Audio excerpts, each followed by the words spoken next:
তারা জেলে কাঁথা ড্রয়িংটা দেওয়ার পর থেকে আপনারা এই কাগজটির কাটিং ভিডিও দেখতে চাচ্ছিলেন, তো আজকে আপনাদেরকে কাটিং ভিডিও আমি করে দেখাবো।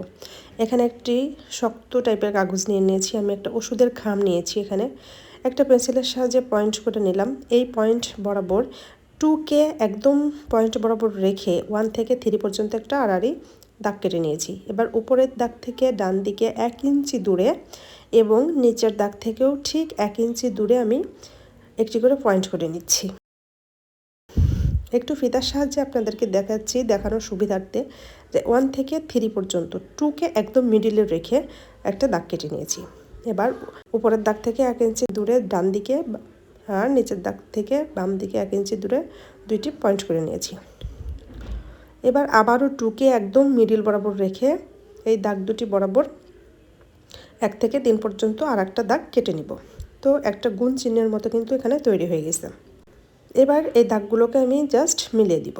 অবশ্যই পয়েন্টগুলো আপনাকে একটু বুঝে শুনে দিতে হবে, নাহলে কিন্তু কাগজটি পারফেক্ট হবে না।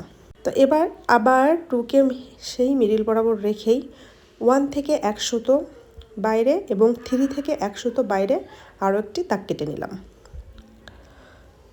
আর বাকি দাগগুলোকে ঠিক এভাবে করে মিলিয়ে দিচ্ছি। ব্যাস তৈরি হয়ে গেল। এবার জাস্ট কাঁচি দিয়ে কেটে নিলেই কিন্তু কাগজটা রেডি হয়ে যাবে। তো এই কাগজটা রেখে রেখে আমি তারা ঝেলে কাঁথাটা কিন্তু ড্রয়িং করে থাকি। তো আমি আগের ভিডিওতে দেখিয়েছি কিভাবে আমি ড্রয়িং করি, ঠিক সেভাবে আপনারা ড্রয়িং করে নেবেন।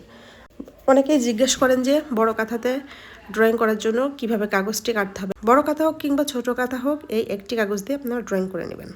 Thank you.